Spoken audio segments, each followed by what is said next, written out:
Bismillahirrahmanirrahim. Assalamualaikum warahmatullahi wabarakatuh.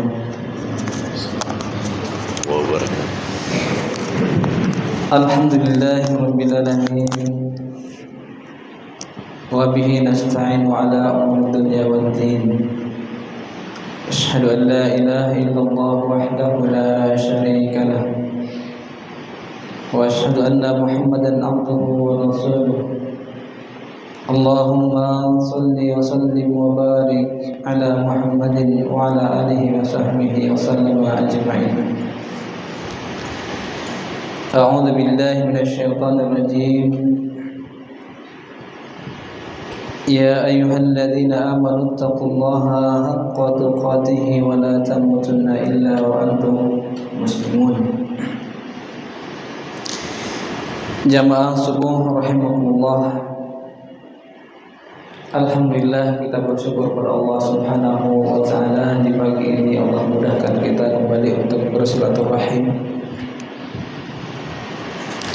Semoga kesempatan silaturahim yang setiap waktunya Allah berikan kepada kita akan menambah pundi-pundi kebaikan di hadapan Allah Subhanahu wa taala, yang dengan itu nanti kita dimudahkan perjalanan dunia, menjadi sebab mudahnya setiap urusan, menjadi sebab mudahnya kemudian sekaligus ampunan Allah Subhanahu wa taala.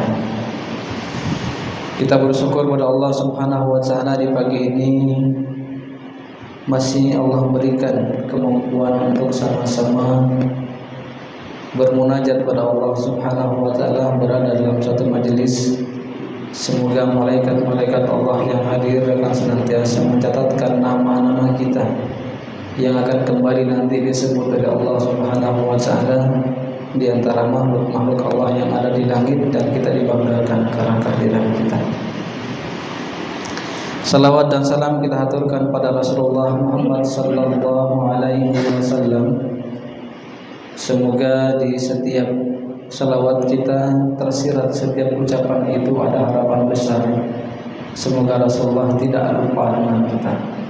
Semoga Rasulullah dengan izin Allah memberikan syafaatnya kepada kita ketika nanti doa kita tak lagi kita ingat apa yang harus kita mohonkan kepada Allah, di saat setiap orang sibuk dengan urusannya masing-masing dan semua harus dipertanggungjawabkan di hadapan Allah Subhanahu wa taala. Jamaah hadirin rahimakumullah. Semoga kita senantiasa pula mampu menjaga ketaatan ini di hadapan Allah, dimanapun kita berada, di kondisi apapun kita waktu itu nantinya. Semoga ketaatan kita, takwa kita pada Allah tidak akan pernah luntur. Karena itulah hakikatnya seseorang di hadapan Allah semakin diberikan sesuatu yang memberatkan pikirannya, maka dia akan semakin dekat dengan Allah. Sebaliknya, ketika kemudian Allah berikan pada dirinya sebuah kenikmatan-kenikmatan yang berlebih dari hari ke hari, harapannya juga tetap ingat dengan Allah Subhanahu wa taala. Jamaah hadirin rahimakumullah. Kita belajar kembali sebagaimana hari-hari yang dahulu, sebagaimana hari-hari yang kemarin. Ini materi sebenarnya pernah disampaikan di sini. Cuman waktu itu tersampaikan baru bagian yang pertama. Jadi mudah-mudahan di kesempatan ini bisa kita lanjutkan, karena yang pertama itu kemarin sebenarnya juga belum tuntas semua, tentang tanda-tanda ketika Allah mencintai hambanya. Semoga masih diingat Pak ya. Yang pertama itu kata Allah Subhanahu wa taala, kata Nabi SAW, orang yang ketika Allah mencintainya maka dia dimudahkan mendapatkan cinta makhluk Allah yang lain. Kalau yang dulu disampaikan, yang pertama, orang yang Allah cintai itu maka secara otomatis Allah akan memberikan kabar gembira kepada seluruh makhluk di langit. Yang pertama ketika Allah memanggil Jibril alaihissalam, dan Allah menyampaikan kepada Jibril bahwasanya, ya Jibril, aku sedang mencintai si fulan, karenanya kamu juga harus mencintainya. Lalu kemudian Jibril juga menyampaikan kepada seluruh penduduk langit, sehingga kemudian Jibril menyampaikan bahwasanya Allah mencintai si fulan, dan aku pun mencintainya. Oleh karenanya kata Jibril, kalian seluruhnya mengikuti apa yang aku lakukan. Jamaah rahimakumullah. Ini kita bisa baca di salah satu hadis Nabi SAW di Bukhari di nomor hadis 3209. Barangkali di rumah ada kitabnya, atau kalau sekarang kan kitab itu ada di kantong dan dibawa kemana-mana, tinggal kita kreatif membaca atau tidak. Kadang ketika baca kitab itu masuk WA, kadang Instagram bunyi, itulah kemudian penyebab baca kitab kita kadang terputus. Jamaah rahimakumullah. Dan ini sudah tersampaikan di beberapa yang lalu. Akan dimudahkan mendapatkan cinta dari makhluk Allah yang lain. Kalau kemarin diceritakan bahwasanya di surah Fatir ayat yang ke-7 itu sudah ada ceritanya semua. Alladzina yahmiluna al-'arsya wa man hawlahu, para malaikat yang senantiasa menjaga arsy Allah Subhanahu wa taala dan seluruh yang berada di sekitarnya, itu kemudian memohonkan ampun, dan secara khusus pada orang-orang yang beriman dimintakan yang terbaik, bahkan sampai menagih Allah Subhanahu wa taala.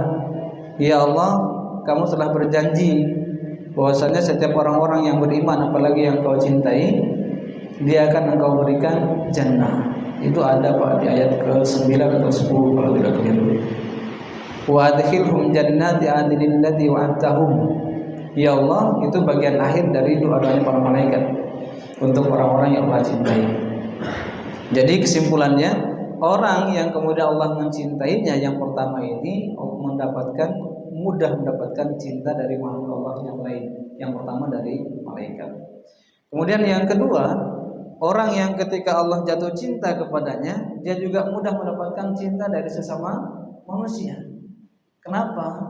Karena perilaku-perilaku yang dilihat itu adalah otomatis menjatuhkan untuk membuat Allah cinta kepadanya, dan perilaku itulah yang dilihat oleh manusia pada umumnya. Kalaulah suami istri saling mencintai, ini kadang perlu kita pelajari, Pak. Suami istri mencintai, apakah kemudian di rumah tangga kita membuat orang yang kita cintai itu telah bahagia bersama kita? Padahal kehadiran kita ke dunia ini selain kemudian disebutkan agar senantiasa beribadah pada Allah, tapi ada yang lain. Kehadirannya manusia itu untuk dimuliakan dan untuk dibahagiakan. Bagaimana gambaran itu kita dapati? Bahwasanya ketika dalam hadis yang panjang itu, ketika orang itu berada di jannah Allah Subhanahu wa taala, sebagaimana dulu ketika orang pertama di jannah itu Allah mudahkan dan Allah manjakan, Allah muliakan, apa yang diminta senantiasa tersedia. Demikian pun nanti ketika jannah itu kemudian menjadi tempat kita semua umat manusia yang beriman pada Allah dan Rasulnya, kembali pada jannah itu sebagaimana kita awalnya dari sana, dari keluarga-keluarga yang dahulu. Kemudian ketika Adam alaihissalam yang pertama kali dibentuk dan kemudian berada di jannah Allah Subhanahu wa taala, nanti orang-orang beriman itu juga kata Nabi di hadis yang panjang diceritakan, ketika di jannah itu setiap yang kita minta pasti ada, bahkan belum kita lisankan, baru saja mungkin ada dalam angan-angan kita, Allah sudah hadirkan. Di dunia ini Pak sama sebenarnya, cuman kadang penyebab dari tidak langsungnya sesuatu kita dapati itu kan ada perisai, ada yang menghalangi.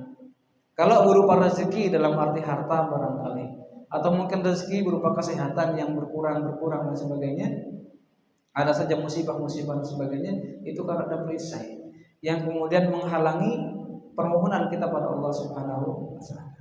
Dan perisai utamanya adalah dosa. Jamaah rahimakumullah. Kita kembali ke rumah tangga kita. Apakah benar kemudian kita sebagaimana dulu berjanji dalam hati, kalau kemudian seorang wanita kita nikahi atau seorang suami menggandeng istrinya, apakah betul sang istri sudah bahagia dengan kita? Kadang-kala terjadi di rumah tangga itu sedikit kelahi, mungkin cekcok dalam rumah tangga. Ini terjadi seakan-akan sesuatu yang biasa. Padahal sesungguhnya teladan itu tidak ada dari Nabi SAW. Padahal jelas kita ini kiblatnya para nabi, para nabi di setiap semua yang kita lakukan. Dalam rumah tangga, otomatis Nabi juga nggak pernah menghadirkan yang namanya cekcok dalam rumah tangganya. Silahkan Pak dibaca hadis yang panjang-panjang, yang pendek sekalipun, ada tidak gambaran cerita Nabi pernah kelain, pernah cekcok dengan istrinya. Satu saja dari hadis itu, monggo dihadirkan. Kita kebanyakan menemui di rumah tangga itu banyak-banyak suami istri kelain. Tapi alhamdulillahnya sebagian dari suami istri itu mampu merahasiakannya. Nah inilah kelebihan diantaranya Allah berikan pada kaum muslimin. Karena memegang jangan sampai aib keluargamu keluar dari rumahmu. Tapi sebenarnya banyak juga yang sampai keluar dari rumah. Penyebab kemudian rumah tangga itu sering bermasalah, Pak. Satu sebabnya ada yang namanya garis kebenaran. Suami merasa benar, istri merasa benar, yang kemudian tidak ada yang mau salah. Nah di kondisi begini sebenarnya kita tuh ngikut siapa? Apakah kita jadi pengikut iblis atau pengikut Adam alaihissalam? Kalau cerita yang kita bisa dapati dalam Quran. Kalau sesungguhnya kita ini pengikut Adam alaihissalam yang sesungguhnya, boleh kita lihat bagaimana kisahnya ketika Adam alaihissalam itu kemudian tidak lagi di jannah Allah Subhanahu wa taala. Apakah Adam itu menyalahkan iblis? Tidak ada. Bahkan mengatakan qala rabbana dhalamna anfusana wa illam taghfir lana wa tarhamna lanakunanna minal khasirin. Keduanya kemudian mengatakan, ya Rabb kami telah menzalimi diri kami. Diperintahkan agar jauh, bahkan jangan mendekat. Ya Allah, kami malah makan buahnya, kan begitu. Sementara iblis itu selalu merasa benar. Ketika diminta, ma mana'aka alla tasjuda idz amartuk. Iblis, apa yang menghalangimu ketika aku perintahkan engkau bersujud sebagaimana makhluk yang lain? Malaikat sujud. Kenapa iblis tidak sujud? Apa yang katakan? Aku ini lebih baik dari dia. Khalaqtani min nar wa khalaqtahu min tin. Aku ini lebih mulia darinya. Engkau ciptakan aku dari api, sementara dia engkau ciptakan dari tanah. Aku bisa membakar tanah itu semuanya, sementara tanah tidak mungkin bisa menjadi lebih tinggi daripada api. Kira-kira begitu. Jadi kalau kemudian yang terus merasa benar itu berarti mengikut siapa? Kalau dari sini kita bisa lihat, Pak, kita ini betul-betul mengikut Adam, apalagi dengan kisahnya Rasulullah yang luar biasa, ataukah kita mengikut iblis? Sekali lagi, Adam itu tidak menyalahkan.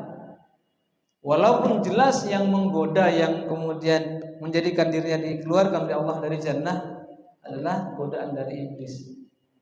Sekali lagi, tidak pernah Adam menyalahkan iblis, tapi yang kemudian menyalahkan diri sendiri. Kenapa? Saya yang salah. Ya Rabbana dolamna, saya yang dolim ya Rabb. Dengan diri saya dolim dengan keluarga saya. Jadi itu kita bisa praktekkan di rumah. Maaf Bu, mungkin abi yang salah. Maaf Bu, mungkin ayah yang salah. Sama anak-anak, maaf ayah, mungkin ayah yang salah. Ada satu kisah, satu rumah tangga yang alhamdulillah diberikan kebahagiaan rumah tangganya oleh Allah Subhanahu wa taala. Saling mencintai, saling merasa bahagia.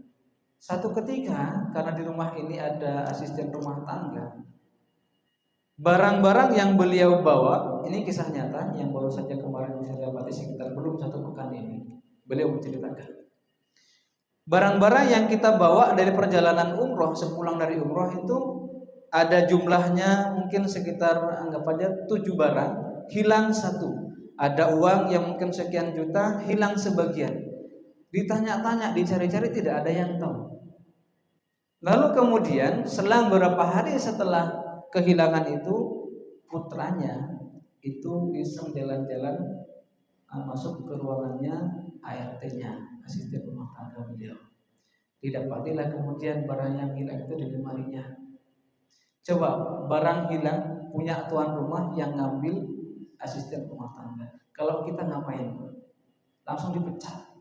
Bahkan mungkin kalau perlu laporkan polisi. Keluarga ini tidak melakukan itu. Kenapa? Beliau sudah menerapkan yang namanya yang dialami oleh Adam alaihissalam. Dolamna anfusana, kami yang salah, saya yang salah, kata pemimpin rumah tangganya. Istrinya marah, artinya nggak terima. Kok bisa kita yang salah? Kita yang salah, kata si bapak. Kok bisa kita yang salah? Dia yang nyuri, dia yang ngambil. Iya, tetap kita yang salah. Kemudian disampaikan kita yang salah. Kita tidak memberikan pelajaran agama dengan baik pada asisten rumah tangga kita. Kita yang salah. Selama ini dia hanya kita minta bekerja. Padahal tanggung jawab kita sebagai orang yang bekerjakan harusnya memberikan pelajaran keagamaan. Kemudian lebih pada tauhidnya, dekatnya dengan Allah.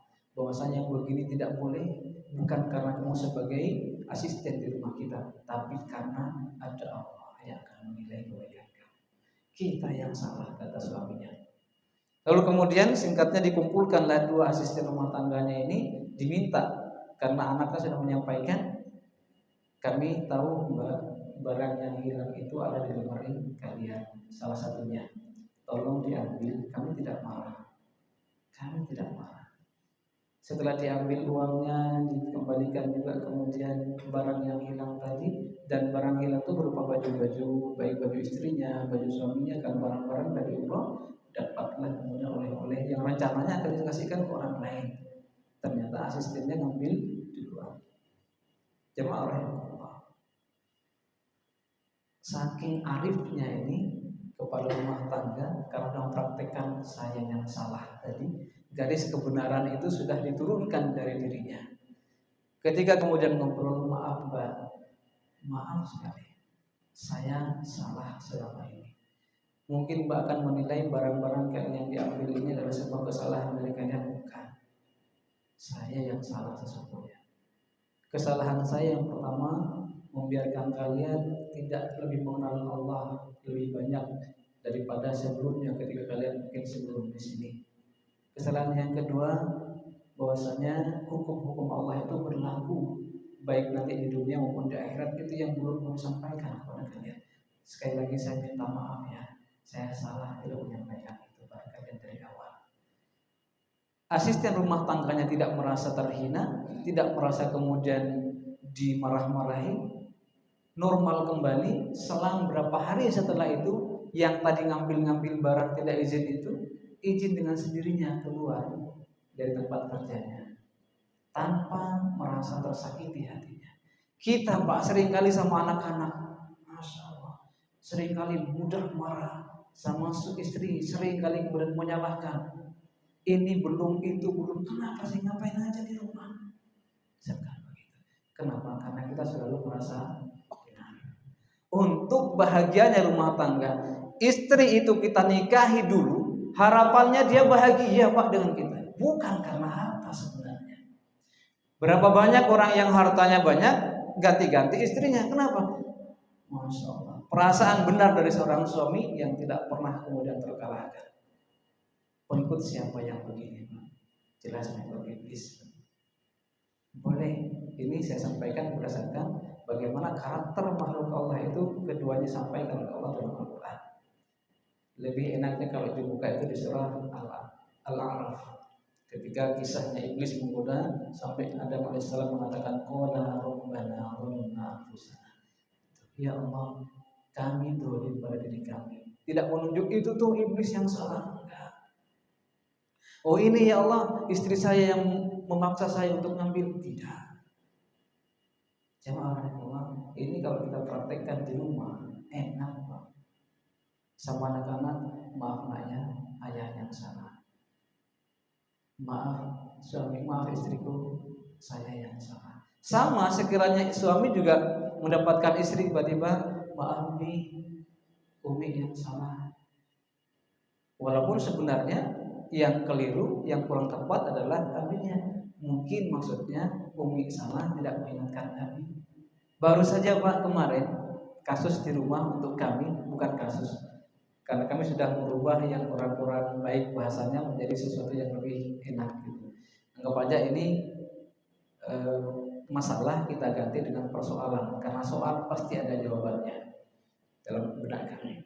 Kemarin ini fatal kalau dalam rumah tangga yang seharusnya seperti halnya dulu saya konsep. Istri itu pengen pulang ke Surabaya, lalu kemudian beliau pesan tiket. Yang disampaikan ke saya, Mas ini murah, kalau anak-anak dapat sekian, kalau orang dewasa dapat sekian. Itu jauh dari harga yang pada umumnya kita lihat. Saya tidak menyatakan berhati-hati dengan penipuan, barangkali enggak. Jadi oke lah saya bayarkan, tolong Mas dibayar karena waktunya sekian menit lagi. Oke, saya bayar. Jauh Pak dari harga yang pada umumnya kita lihat, baik di travel ataupun langsung ke situsnya maskapai. Begitu saya pulang dari ngajar, tiba-tiba disambut di depan pintu, Mas, aku minta maaf, Pak ini ketipu nih Pak. Uang yang saya transfer tadi semuanya lenyap. Apa yang saya bilang? Alhamdulillah, maaf ya, aku yang salah. Kenapa? Aku tidak mengingatkan bagian yang seperti ini adalah penipuan bisa jadi terjadi. Kenapa? Ini rahasia istri saya bongkar. Dari golongan darahnya banyak dibaca orang bahwasanya karakter golongan darah yang seperti ini sering-sering keras kepala. Kalau nggak diikuti itu panjang marahnya. Nggak masalah kemudian saya berubah. Sekitar 3.200 uang itu Pak kemarin. Tapi pelajarannya buat hari ini dari kemarin sore, istighfarnya jadi banyak. Maaf Mas, aku tidak mau kesampaian kalau begini-begini. Nggak apa-apa, aku yang salah. Kenapa? Aku tidak mengingatkan. Ini di luar jangkauan nalar. Masa ada sih harga segini perjalanan kita berlima ke Surabaya kalau jadi. Ini sudah tahun berapa? Kalau mungkin 10 tahun yang lalu bisa dihargai. Maaf ya, aku yang salah. Selesai Pak masalah. Tapi di istri nggak selesai. Sampai subuh masih nangis. Inilah yang kemudian konsep belakangan sekian bulan mungkin saya nggak ke sini. Saya berusaha. Apa ya yang tidak terjadi di rumah ini kok selalu marah jadinya nggak enak sama anak-anak jadinya. Padahal kalau kita baca-baca, setiap kita hadir di permukaan dunia ini Pak, dibahagiakan Allah Subhanahu wa taala. Kenapa orang banyak tidak bahagia? Terlalu tinggi anak-anaknya. Seakan-akan Allah tidak memberikan takdir yang baik pada dirinya. Padahal kalau Allah mencintai seseorang, nanti di bagian yang diantaranya ini ibtala'uhum, Allah berikan ujian. Dan ujian itu masing-masing. Jamaah. Jadi yang pertama ini yang kami sampaikan di sini, coba Pak pasangkan diri kita, posisikan diri kita untuk membahagiakan istri kita, membahagiakan anak-anak kita, membahagiakan tetangga kita. Maaf, saya yang salah. Selama ini Pak kita bekerja selalu saya benar, pimpinan selalu benar. Padahal bisa jadi harusnya kalau akan harmoni tempat bekerja itu, maaf ya, saya yang salah. Cari dulu di mana kurangnya kita, kemudian untuk memberikan pencerahan. Betul-betul kita ini yang salah. Kalian mungkin keliru mengerjakan ini karena khawatir sebagaimana biasa bertemu dengan saya, selalu saya salahkan. Yang kemudian menyebabkan kalian tidak betul-betul teliti dalam pekerjaan. Sehingga ada keliru yang betul-betul terjadi. Kenapa? Takut salah. Akhirnya ketika kerjaan mungkin berupa laporan, ternyata beneran ada yang salah. Karena biasanya dimarahi. Jamaah Allah. Padahal kita, terutama dalam rumah tangga, istri itu Pak pengen dibahagiakan. Anak-anak itu sangat pengen dibahagiakan. Betapa banyak orang tua yang sering marah sama anaknya. Padahal seharusnya dia pahami. Banyak kisah begini. Sebelum selesai kami tadi di sekitar jam 3 kami selesai, saya pribadi selesai dalam rangka mendekat dengan Allah Subhanahu wa taala, baca satu kisah. Banyak dijumpai orang tua yang dengan alasan sibuknya sulit komunikasi dengan anaknya dengan baik. Saya sibuk. Begitu kemudian anaknya tiba-tiba kena musibah bahkan meninggal, baru paham. Menyesallah kemudian. Kesibukan bahkan di kondisi rapat yang genting ditinggal. Kenapa sibuk di rumah yang cuma begitu tidak mampu menggandeng tangan anak. Padahal dia kita mintakan pada Allah, ya Rabb, saya minta dihadirkan seorang anak, nanti akan saya bimbing dia ke jalan. Nah, ini yang sering jadi lupa. Jamaah Allah, yang pertama, orang yang Allah cintai maka Allah mudahkan makhluk Allah yang lain mencintainya, dari malaikat Allah dan sesama manusia, baik dalam keluarga kita maupun yang mungkin nanti ada tetangga-tetangga kita. Kemudian yang kedua, jamaah Allah, dari hadis Nabi SAW di riwayat Ahmad nomor hadis 3672, boleh dicek nanti hadisnya. Kata Nabi SAW, ini terkait seorang hamba yang Allah jatuh cinta kepadanya, maka ia juga akan dibuat dekat dengan Allah Subhanahu wa taala. Orang ini dekat karena keimanannya pada Allah Subhanahu wa taala yang luar biasa. Beragama tidak menjadi berat baginya. Apapun kondisinya, tidak akan pernah merasa berat untuk mendekat dengan Allah. Di waktu pekerjaannya baru dimulai atau sedang dimulai, terdengar azan, ditinggal, ringan meninggalkan itu. Kenapa? Nanti kan bisa lagi kembali pekerjaan. Sementara sholat belum tentu langkah kita sampai ke masjid, kemudian Allah cabut perintah roh kita dari jasad.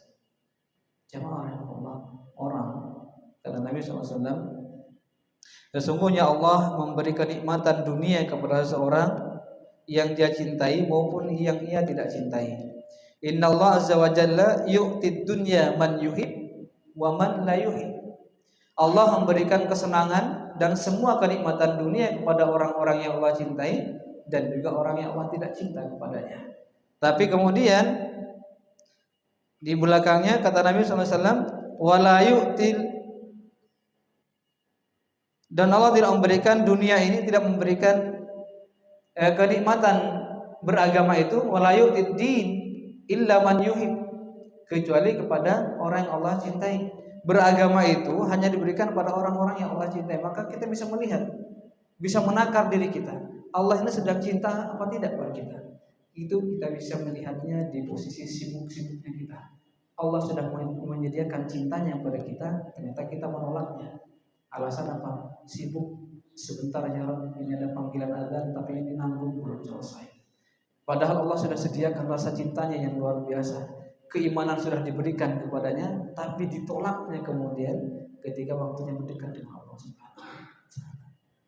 Jamaah orang Allah, kita janganlah kemudian menjadi orang yang seakan-akan Allah itu membutuhkan kita. Seakan-akan Allah itu begitu merasa penting kita buat dia. Padahal sebenarnya kitalah, siapa sih kita? Sedikit dikasih musibah saja Pak, kita sudah bingung. Tiba-tiba lutut kita ngilu, berobat ke sana ke sini nggak bisa sembuh. Begitu kemudian mendekat dengan Allah, memohon dengan Allah Subhanahu wa taala, Allah mudahkan kemudian terbuat kesembuhannya. Begitu sembuh, sebagaimana kisah kata Allah ketika manusia itu berada di tengah laut, diguncang dengan angin yang tinggi, angin yang besar, kapalnya goyang, semua doanya menaik pada Allah Subhanahu wa taala. Selesai hujan itu nyampe dia ke darat, lupa lagi. Jangan lagi. Itu kisah Allah sampaikan untuk pelajaran kita. Karakter manusia itu memang ada yang demikian kata Allah. Tapi kita yang tahu harusnya itu jadi teladan luar biasa ya. Saya berusaha tidak seperti ini ya Allah. Misalkan kita begitu komitmen di hadapan Allah, saya akan berusaha ya Rabb untuk kemudian tidak sedikit-sedikit lupa, tapi akan berusaha senantiasa ingat pada Allah. Kata Nabi kan begitu, ittaqullaha haitsuma kunta, di mana saja kalian berada, maka senantiasalah kemudian taat dengan perintah Allah Subhanahu wa taala. Jamaah Allah. Jadi yang kedua ini, orang yang Allah sudah jatuh cinta kepadanya akan diberikan agama dan nikmat dalam beragama itu. Di kondisi dingin apapun, kita ini belum dingin Pak, azan subuh masih kedengar, tapi berapa persen dari kaum muslimin yang mampu kemudian menggerakkan kakinya melangkah ke masjid? Itu artinya kita bisa melihat dia berat sebenarnya beragama. Mengakulah kemudian ana minal muslimin, saya muslim, alhamdulillah tidak salah. Tapi kemudian ada yang kurang, Harusnya indal muslimin wal muslimat wal mu'minin wal mu'minat, Al-Ahzab itu digandeng oleh Allah. Orang muslim itu harusnya dia juga sekaligus orang mukmin. Tidak sekedar kemudian berislam lalu praktek keislaman tidak ada sebagai bentuk keimanannya pada Allah dan Rasulnya dan mengimani an-nur alladzi anzala, yakni Al-Qur'an yang telah menjadi petunjuk buat dirinya. Jamaah rahimakumullah. Semoga kita termasuk orang-orang yang ternyata Allah cinta kepada kita.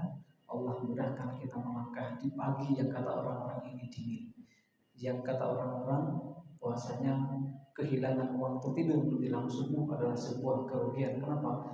Karena tidur itu nikmatnya di penghujung malam. Ada Pak yang menyampaikan demikian. Sayang kalau kita buru-buru kemudian bangun. Bukankah Allah itu Maha Rahim?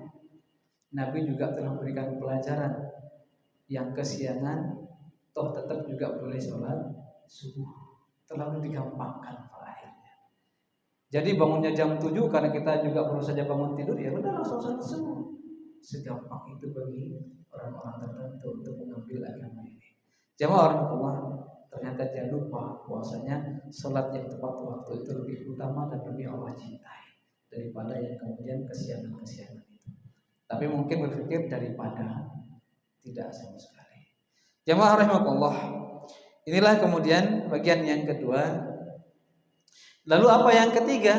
Sebagai tanda Allah jatuh cinta pada seseorang itu, kata Nabi SAW, kita juga bisa pelajari ini hadisnya karena agak panjang yang ini Pak. Di Bukhari nomor hadis 6502. Allah itu menjaga.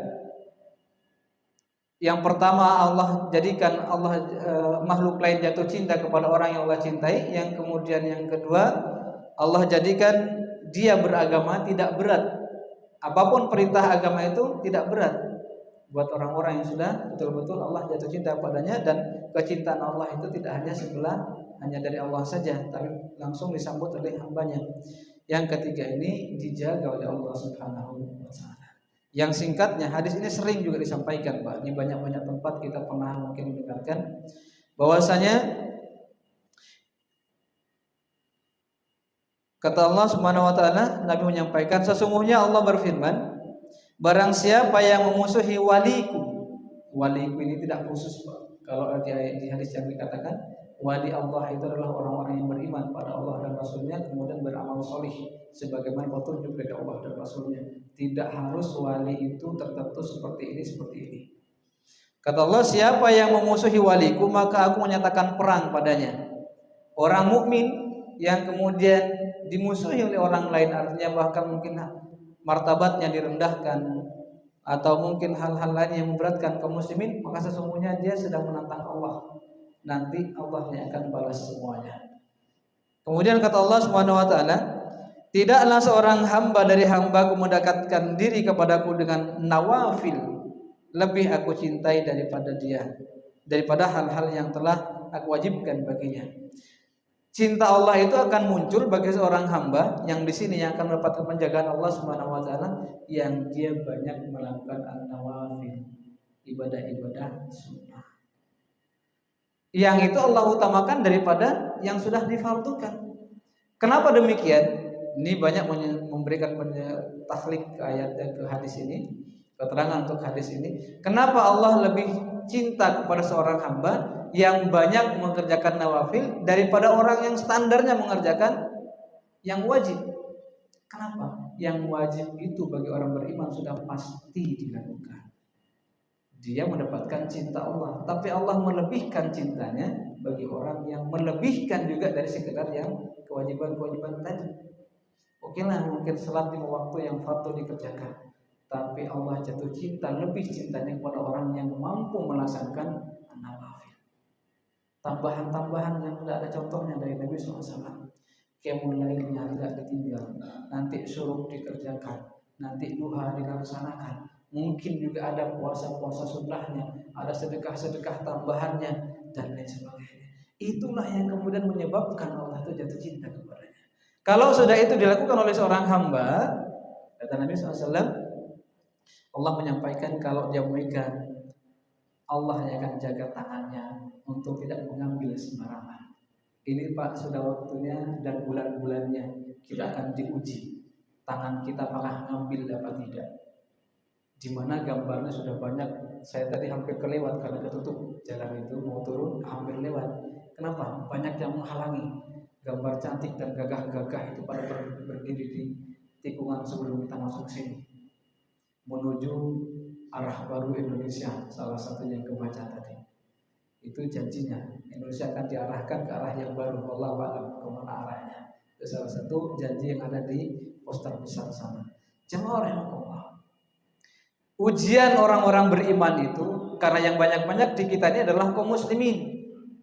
Semoga sekalian semuanya beriman sepenuhnya kepada Allah. Ujiannya apa? Allah akan jaga tangannya apa dibiarkan oleh Allah Subhanahu wa taala. Ada nih musimnya Pak, musim rasi wal murtasi. Musim sogok mojok sudah hari ini. Di banyak hadis itu, yang pertama secara terpisah Nabi mengatakan la'ana Rasulullah SAW ar-rashi wal murtasi. Ada yang khusus la'ana Allah wa Rasul ar-rashi wal murtasi. Allah melaknat, Rasulullah melaknat orang yang menyogok dan orang yang disogok. Bahkan yang ketiga la'ana Allah wa Rasul ar-rashi wal murtasi wa ma bainahuma. Orang yang disogok, orang yang menyogok, orang yang menyampaikan juga sama dilaknat oleh Allah. Yang hadisnya sering kita dengar, ar-rashi wal murtasi finnar. Enggak dosa, tapi langsung neraka. Jemaah orang Allah, ini sudah bulan-bulannya. Sebentar lagi mungkin semakin dahsyat ke depan. Termasukkah kita orang yang dijaga oleh Allah? Tangan-tangan kita dihindarkan dari yang Allah haramkan. Untuk pendengarannya kata Allah, aku yang akan menjaganya agar tidak kemudian mendengarkan apa-apa yang kemudian diharamkan baginya. Untuk kakinya, aku yang akan menjaga kakinya sehingga nanti tidak melangkah kecuali untuk kebaikan-kebaikan. Orang yang Allah cintai, Allah jaga kakinya, tangannya, pendengarannya, penglihatannya agar kemudian hanya terarah pada apa yang Allah ridho kepadanya. Nah ini yang kita Pak, kembali ke kita masing-masing kita melihat apakah kita termasuk orang yang Allah cintai atau dibiarkan saja. Ada yang haram, biarkan terambil. Ada yang seharusnya kita tidak perlu dengar, malah kita ngubing. Alhamdulillah. Jemaah orang Allah, jalan ke masjid itu lapang, tapi banyak orang memilih jalan lain untuk kemudian meninggalkan masjid. Apakah kaki kita termasuk kaki yang senantiasa Allah ridho? Karena semua ini akan nanti bersaksi. Surah Yasin setiap Jumat kita ulang-ulang bahwasanya kaki bersaksi, tangan bersaksi ketika semuanya kemudian memberikan persaksian, sebentar lisan dikunci. Bukankah begitu? Yasin yang kita baca salah satu ayatnya. Nah inilah kemudian yang orang-orang beriman itu ketika Allah jatuh cinta kepadanya, nanti persaksian kakinya, persaksian tangannya adalah persaksian yang menguntungkan. Sehingga kemudian apa yang Allah janjikan kepadanya sebagaimana ditagihkan malaikat, jannat yang adnin, jannah adn yang Allah janjikan, semoga menjadi setiap kita mendapatkan kesempatan ada di sana.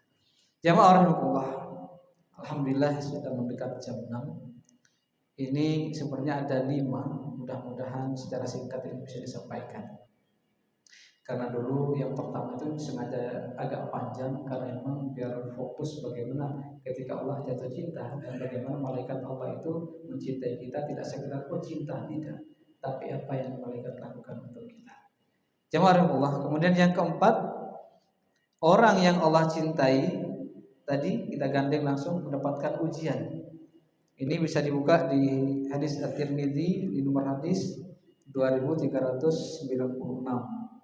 Sengaja ini dicari Pak karena beberapa tempat saya itu begitu selesai kajian Ustaz, hadis-hadis tadi itu di nomor hadis berapa. Di tempat tertentu butuh gitu Pak. Kemudian dicek, oh iya benar.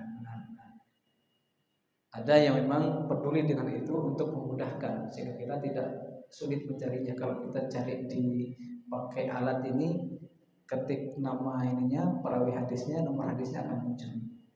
Kecuali di kasus tertentu, di bab tertentu dia harus jelas babnya. Jamaah rahimakumullah.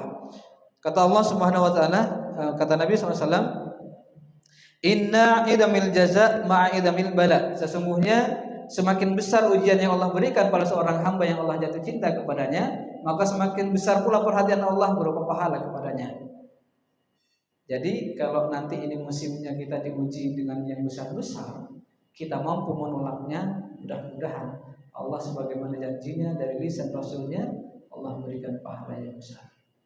Karena ini betul-betul terjadi, Pak. Di kalangan para kiai kan sudah beredar tuh videonya. Dan kalau saya dapatnya bukan dari media video sih, tapi langsung dari WA. Entah tangan keberapa yang jauh sebelum muncul di YouTube itu sudah kita terima. Bahwasanya seorang kiai mendapatkan hadiah siang itu berupa sekian gebok uang. Yang membawa itu, masya Allah, kita sebutlah kiai juga. Kabarnya begitu.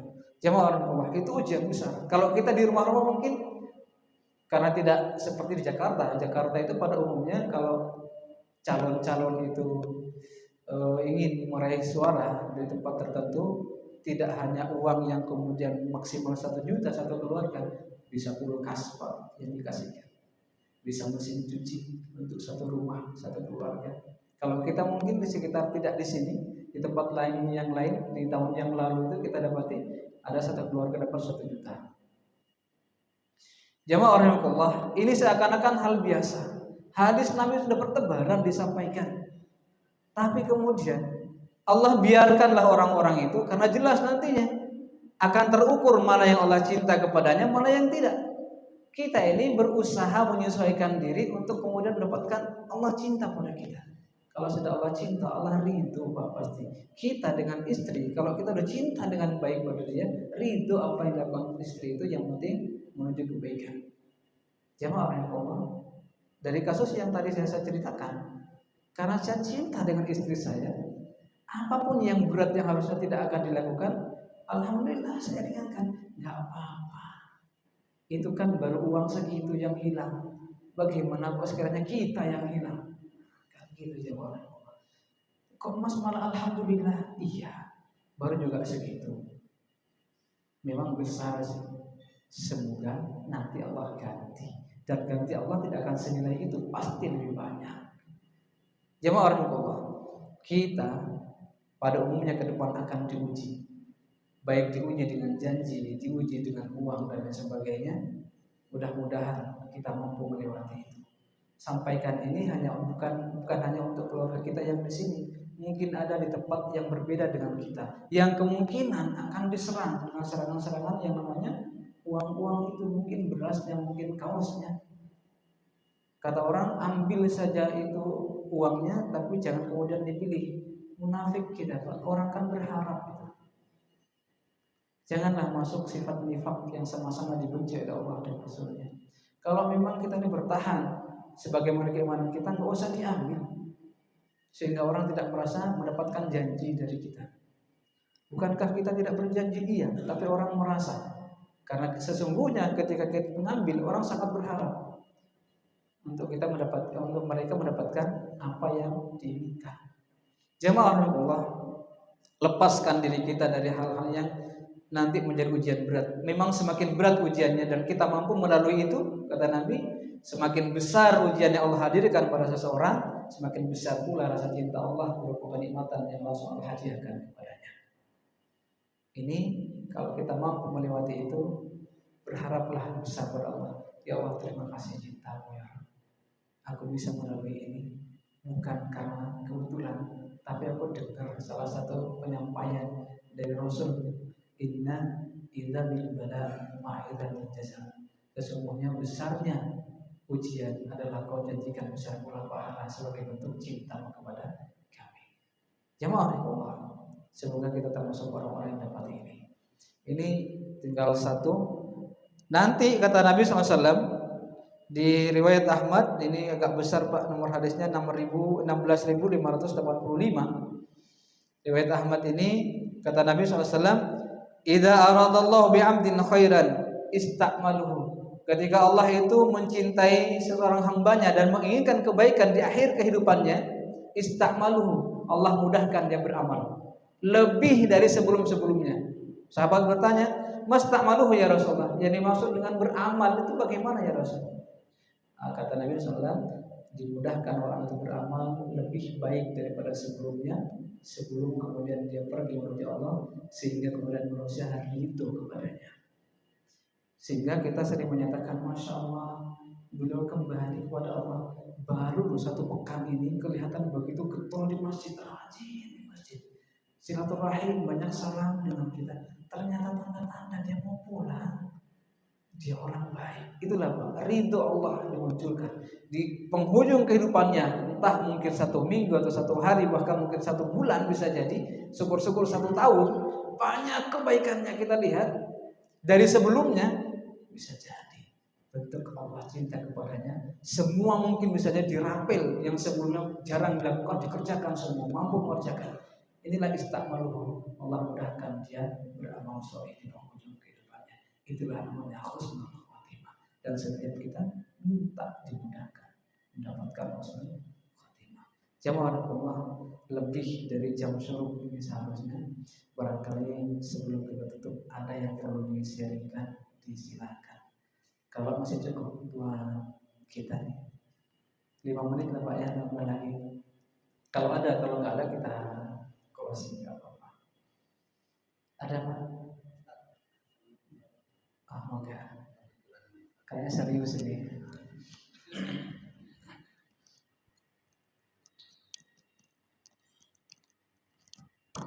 Ini kebetulan Ustadz nih, ini kan lagi tadi kata Ustadz mendekati hal-hal yang ya musim ujian nih Ustadz.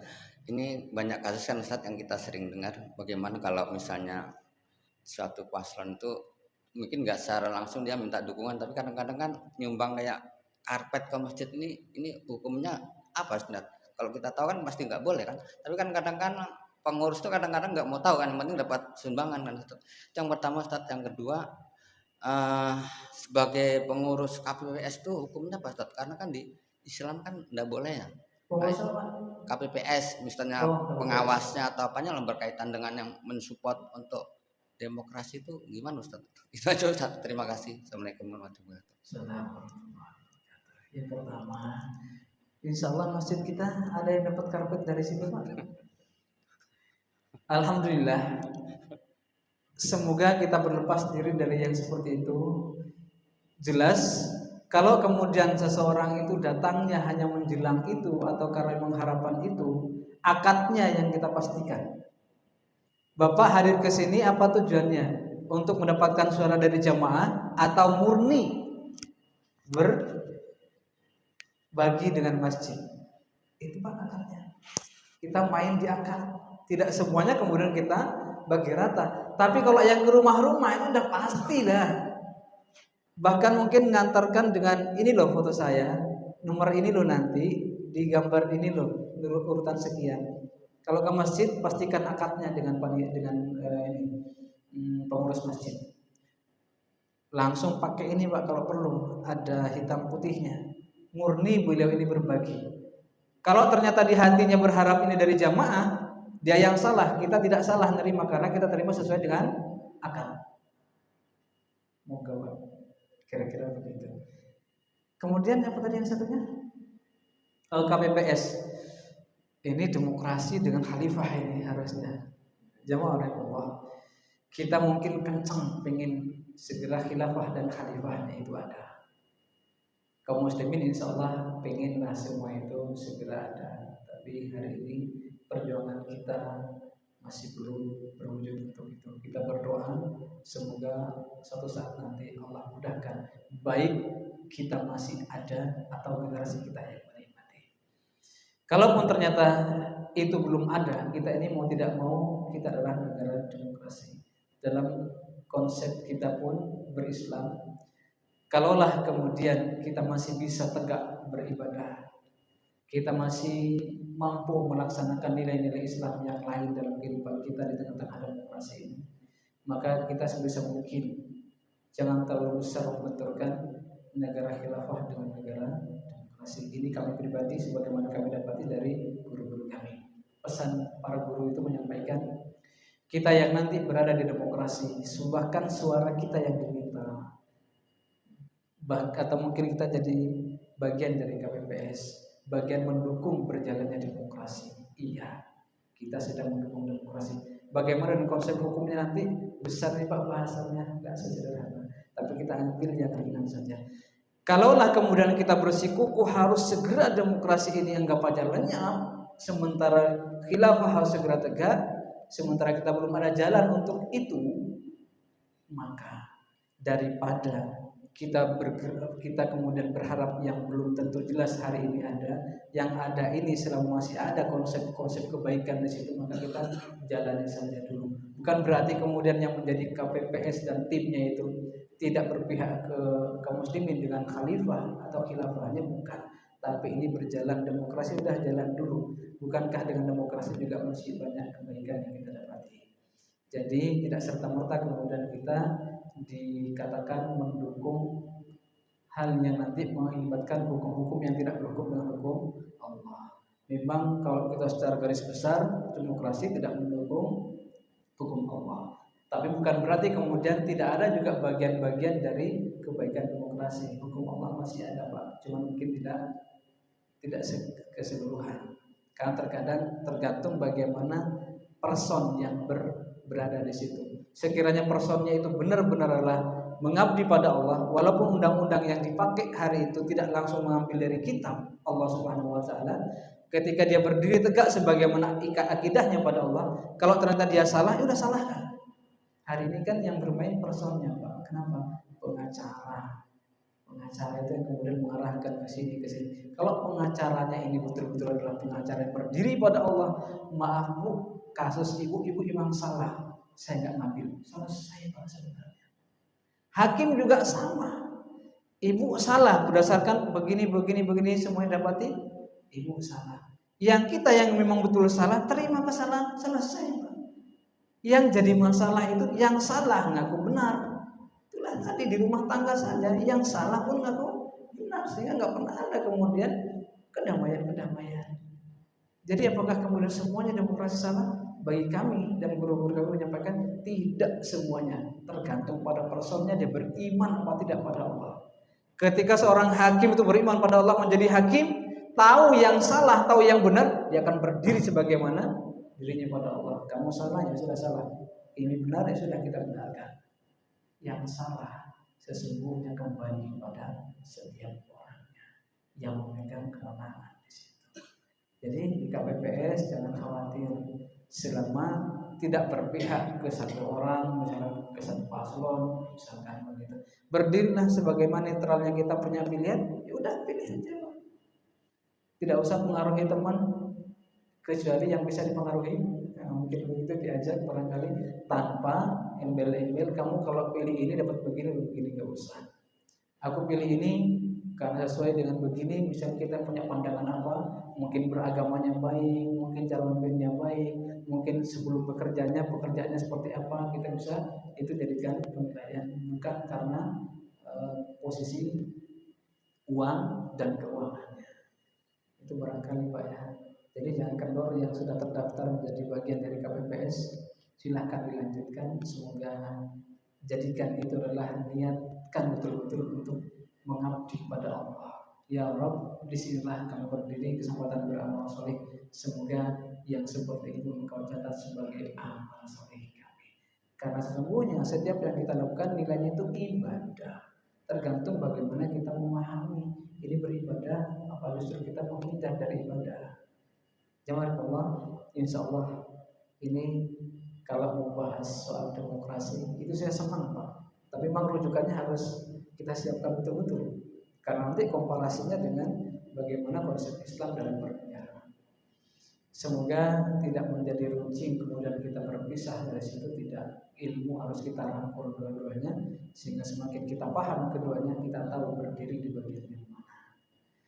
Mungkin ini sudah jam 4, waktunya untuk kita sholat atau ada lagi? Satu lagi Ustaz. Mengenai ciri-ciri dari apakah kita dicintai Allah tadi Ustaz. Yang nomor 1 tadi kan adalah kalau nggak salah, kalau kita dicintai Allah, makhluk yang lain mencintai kita juga gitu Ustaz ya. Kalau saya berpikir setiap dari kita tentu ada orang yang suka atau menyintai kita atau sebaliknya membenci kita gitu ya. Mungkin ada penjelasan yang lebih jauhkah Ustadz, orang-orang yang mencintai kita itu kriterianya seperti apa kalau memang kita yang dicintai Allah? Pertama itu. Yang kedua, mengenai hadis tadi Ustadz, penomoran hadis tadi itu kan, itu apakah hadis yang kami di sini setiap subuh, alhamdulillah, Pak Muin dan Pak Sunusi itu setiap pagi membacakan hadis apa Muin? Hadis Riyadhus Shalihin. Apakah itu yang tadi Ustaz sebutkan penomorannya itu nomor 1000 sekian, 16.000 sekian tadi itu? Apakah itu Ustaz? Yang ketiga pertanyaannya, apakah kalau ada orang sedang dibacakan hadis kemudian orang itu tidak mendengarkan, apakah seperti kalau mendengarkan Quran, ada orang membaca Al-Quran tapi tidak mendengarkan Ustaz? Seberapa ininya apa namanya, levelnya gitu. Terima kasih Ustaz. Assalamualaikum. Assalamualaikum warahmatullahi wabarakatuh. Baik, yang pertama, apa tandanya orang itu cinta dengan kita, terutama di luar rumah tangga ya. Orang yang cinta dengan kita itu punya perhatian. Satu, kalau kita keliru dia tegurlah kita. Itu tanda yang pertama. Cara negurnya pun kadang kita tidak kemudian terlalu merasa kok orang ini negur saya dengan cara begini, tidak. Tapi kembalikan, kita yang salah, barangkali memang cara ngomongnya demikian, kepada begitu. Yang kedua, ciri orang yang cinta dengan kita banyak dekat biasanya, Pak. Bukan karena kita punya sesuatu, tapi karena ingin mendapatkan dari kita. Baik dia akan berbagi nasihat kepada kita, atau dia akan membutuhkan nasihat kita, atau sengaja ingin melihat ini orang kok kayaknya enak banget di rumahnya, ada apa sih? Berarti dia ada sesuatu yang ingin dipelajari dari kita. Jadi berani memberitahu kekeliruan kita. Kemudian yang kedua, dekat dengan kita itu pengen tahu karakter apa sih yang biasa diterapkan di rumah. Itu bisa jadi dia akan ngambil untuk diterapkan di rumahnya. Kemudian yang ketiga, tidak akan pernah orang yang mencintai kita itu menceritakan bahwasanya aku loh setiap waktu mendoakan. Tapi ada rasa kedekatan itu secara batin yang mungkin dirasakan, Pak. Jadi untuk fisiknya mungkin kita tidak langsung mendengar ya Allah selamatkan si fulan, tapi mendoakan oleh kita. Jadi itu minimal kira-kira yang kita bisa lihat. Yang ketiga ini sulit untuk kita lihat, tapi ada yang kita rasakan. Ini sederhananya. Kemudian yang kedua tadi, nomor hadis, apakah itu ini murni kalau kita buka misalkan dari riwayatnya Imam Ahmad, ya kita buka kitab Imam Ahmad, itu di kitab itu semuanya. Riyadhus Shalihin itu kan bagian, ada yang kadang ngambilnya dari hadisnya Bukhari, ada hadisnya Muslim yang ada di Riyadhus Shalihin. Tergantung bab apa yang sedang disajikan. Kalau misalkan babnya tentang pengurusan masjid misalkan, maka banyak keterangan dari beberapa hadis itu dikumpulkan di Riyadhus Shalihin misalkan begitu. Bisa jadi di sana juga disampaikan ini nomor hadis Bukhari sekian, ini nomor hadis di At-Tirmidzi sekian biasanya begitu. Jadi nomor hadis yang kita sebutkan tadi Bukhari nomor hadis sekian, berarti di kitabnya Bukhari. Begitu. Ketiga, apakah sama ketika orang itu dibacakan hadis, dia mendengarkan atau tidak, posisinya apakah sama dengan ketika mendengarkan Al-Quran, berpahala atau tidak? Insya Allah sama, tapi belum saya ini detailnya. Kalau Quran itu kita mendengarkan sama dengan yang membaca, pahalanya juga sama. Sementara kalau hadis memang yang saya dapati cuma satu yang menyampaikan.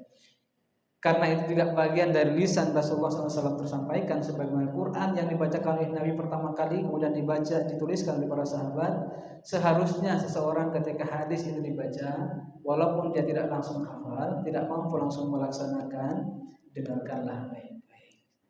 Termasuk apakah dia juga kemudian mendapatkan atau tidak mendapatkan pahala ketika orang tidak mendengarkan, saya belum dapat ilmunya. Tapi kalau yang satu menekankan kepada kami itu, kalau ada hadis dibaca, dengarkan saja, pahalanya pasti sama dengan Quran. Giliran kalau tidak mendengarkan, nah enggak ada keterangan. Itu yang belum saya dapati. Mudah-mudahan nanti ini kan pertanyaan bagus. Apakah kondisinya Quran itu sama dengan hadis sama dengan Quran? Kalau kita dengar berpahala, kalau kita nggak dengar, apakah kemudian mendapatkan pahala kehadirannya atau tidak? Jamaah Allah, ini barangkali untuk yang ketiga kita cari dulu ilmunya lebih dalam. Karena saya dapati baru cuma satu. Jadi hendaknya sama kita dengarkan sebagaimana kita dengarkan Quran. Insya Allah pahalanya sama. Ini baru satu anggap aja guru yang menyampaikan kepada kami. Yang ketiga itu kami juga bertanya tidak detil, hanya sekedar apakah berpahala. Nah, itu. Jamaah Allah, mudah-mudahan yang singkat kita pelajari hari ini jadi pelajaran.